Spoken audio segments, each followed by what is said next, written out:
Ahí está. Eh, Quieren sumar el Instagram. Ah, no, el Facebook Live. Me van a ver Alexis ahí.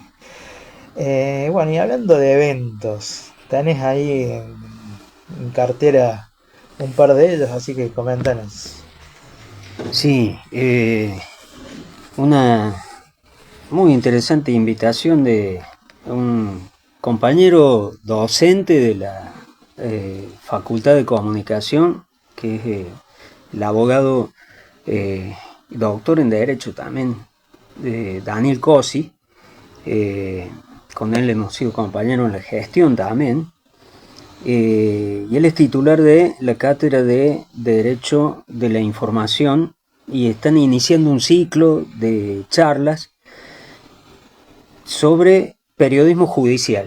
Y las distintas instancias van a ser según el soporte del periodismo judicial, del trabajo del periodismo judicial. En este caso, el primer encuentro va a ser con el soporte el libro. Y ahí vamos a compartir esta mesa de debate con el abogado Marcelo Touriño, ¿no? Que ha tenido actuación, bueno, causas y juicios muy importantes en Córdoba. Y él ha publicado hace poco un libro cuyo título es Buenos días, su señoría. Sí. La frase ritual del ámbito del Poder Judicial, y que en este caso encierra, bueno, un ejercicio de investigación y de velar toda una trama de eh, los resortes corporativos, ¿no? El tráfico de influencias, el ejercicio del poder, de, de los abusos de poder, incluso dentro del poder judicial. Y yo voy con La violencia nació conmigo, que es una recopilación de crónicas que son historias de vidas en conflicto. Son 20 historias que tienen que ver con distintos temas. Un primer capítulo que son vinculados a causas de lesa humanidad o a los crímenes de lesa humanidad, aunque no hayan terminado en causas judiciales. Otra que tiene que ver con los derechos humanos en las cárceles, en contexto de encierro. También esa tiene repercusión jurídica, tiene que ver con lo penal. Después hay otro capítulo que se llama Cuerpes, que tiene que ver con violencias de género, crímenes o ataques de odio contra identidades diversas, donde también la cuestión de los derechos, el derecho humano de las identidades disidentes, eh, las cuestiones de género, eh, repercuten en muchos casos en la justicia, ¿no? Y al último, un capítulo que se titula Banderas, que son referentes de movimientos sociales o personas que se han convertido en lo que es una bandera, que es un símbolo. Por ejemplo, Ramona Orellano de Bustamante, ¿no? Que falleció su hijo, y el conflicto por esa tierra de la que la quisieron despojar ya hace muchos años sigue vigente. ¿Mm? Hoy lo sostiene una organización campesina, que es el propio movimiento campesina, que la acompañó, la auxilió cuando ella sufrió este despojo y toda la cuota de violencia policial que se tuvo en el año 2004, del 2004 en adelante, ¿no? Y que hoy quiere, bueno, eh, recuperar ese campo, sostener la posesión de ese campo Hay para familias. herederos, digamos. No hay herederos, o sea, ella tiene hijos, ¿no? Tuvo hijos. Entre los propios, los criados, eh, creo que eran 8. Algunos no están, pero que el campo sea un campo de producción colectiva también. Bueno, esas son las historias. Esa es una. La historia de Ramona cierra estas 20 historias de vidas en conflicto, que llevan por título una frase de un militante revolucionario del peronismo revolucionario de Montoneros en los años 70, que escapando de las fuerzas de la represión, en los últimos días de su vida, porque finalmente se quita la vida para no caer en manos de la policía o el ejército, porque sabía que iba a ser brutalmente torturado y no terminaba de confiar en su propia resistencia para no caer en la tortura, ¿no? Entonces, bueno, tomó esa tremenda decisión de quitarse la vida para no poner en peligro, o sea, como un acto de generosidad, ¿no? No poner en peligro a sus propios compañeros de militancia. Y estando en un momento de esa fuga que se da acá en Córdoba, él era el referente número 1 de la organización revolucionaria peronista, y estaba acá en Córdoba, cerca del dique Los Molinos, en la sierra, ahí del valle entre Calamuchita y Parabachasca. Con otro compañero le pregunta cómo había entrado a la militancia. Le pregunta Sabino Navarro al otro, que el otro no sabía quién era él y el rango que tenía. Sabía que era superior a él, pero no el referente máximo de la organización. Y este compañero, que se llama Jorge Cotone, que sobrevivió, le contesta que había ingresado a través de las lecturas, porque era estudiante universitario, la propia militancia universitaria, una militancia vinculada también al cristianismo de base, había ido despertando y haciendo evolucionar su conciencia y su compromiso. Y vos, como entraste, se anima a preguntarle el más joven a Sabino, a este otro que era Sabino Navarro. Y Sabino le dice, bueno, a mí yo no la tuve que leer en ningún lado, a mí nadie me tuvo que contar lo que es la represión y la explotación, las conocí desde la cuna, la violencia nació conmigo, le dice, ¿no?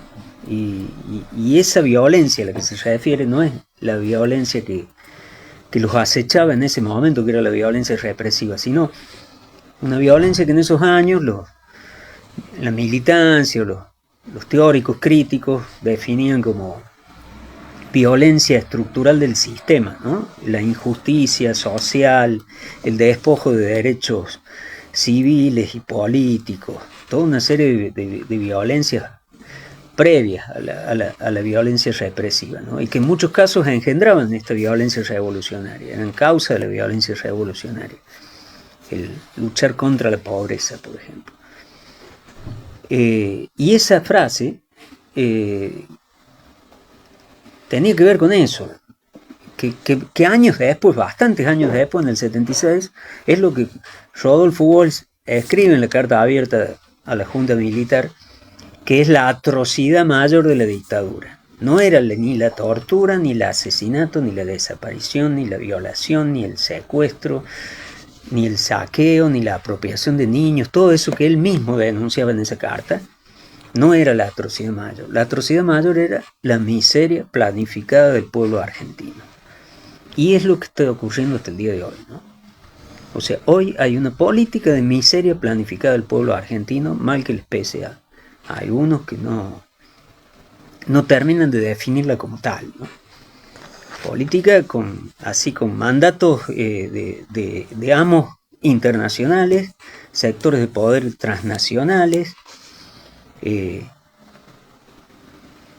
estatales algunos, como el caso de Estados Unidos e Israel, y en otros casos directamente corporativos, como es este padrinazgo, por usar una palabra, digamos, amigable. Padre, es mucho peor, eso sí que son relaciones carnales, ¿no?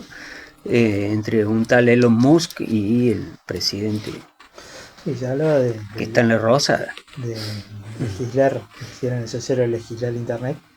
Yo creo que sí, porque está demasiado zarpado. No en Twitter, digo, hay cosas mucho más violentas. Pero yo no quiero decir que Elon Musk o Bill Gates sean lo que legislan, ¿no? Claramente.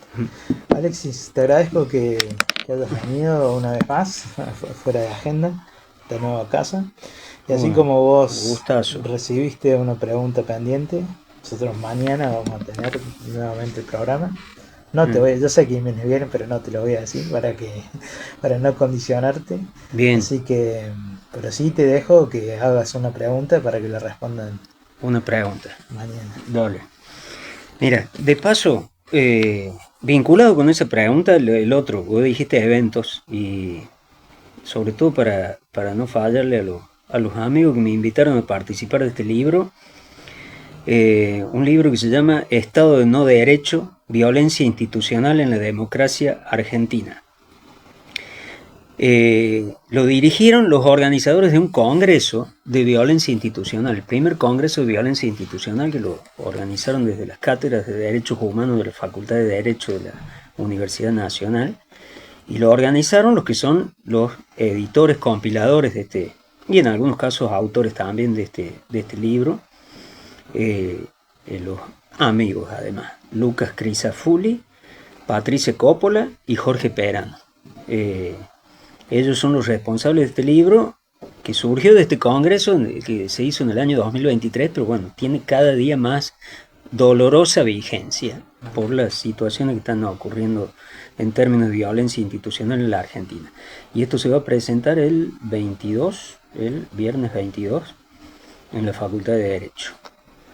Ya digo exactamente, viernes 22 de agosto a las 18 horas en la sala 3 de la Facultad de Derecho, y están invitados para presentarlo como presentadores compañero periodista Dante Leguizamón, el Dante Leguizamón de los SRT, y la antropóloga Ludmila da Silva Catela, que escribió el prólogo también.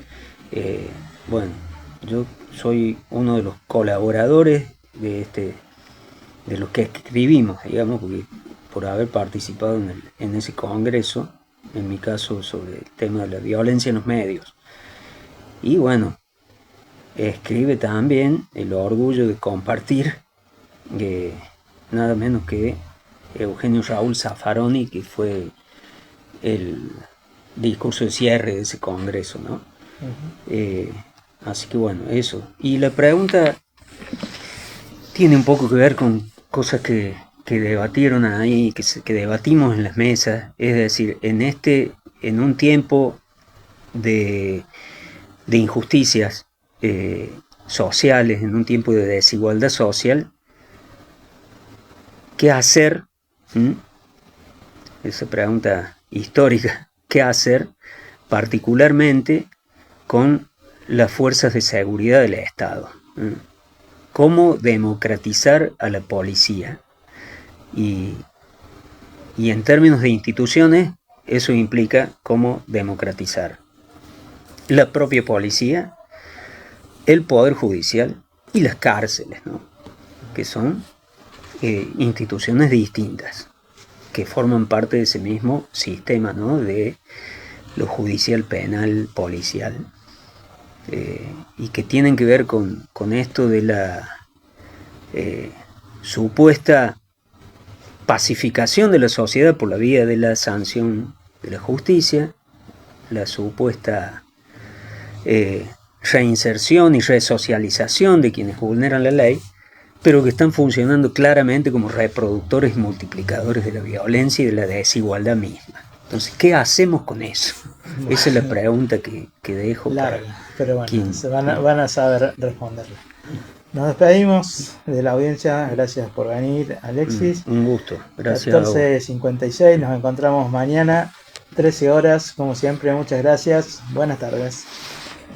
Fuera de agenda, un programa sin apuros. Si lo tenés que editar hasta las manos.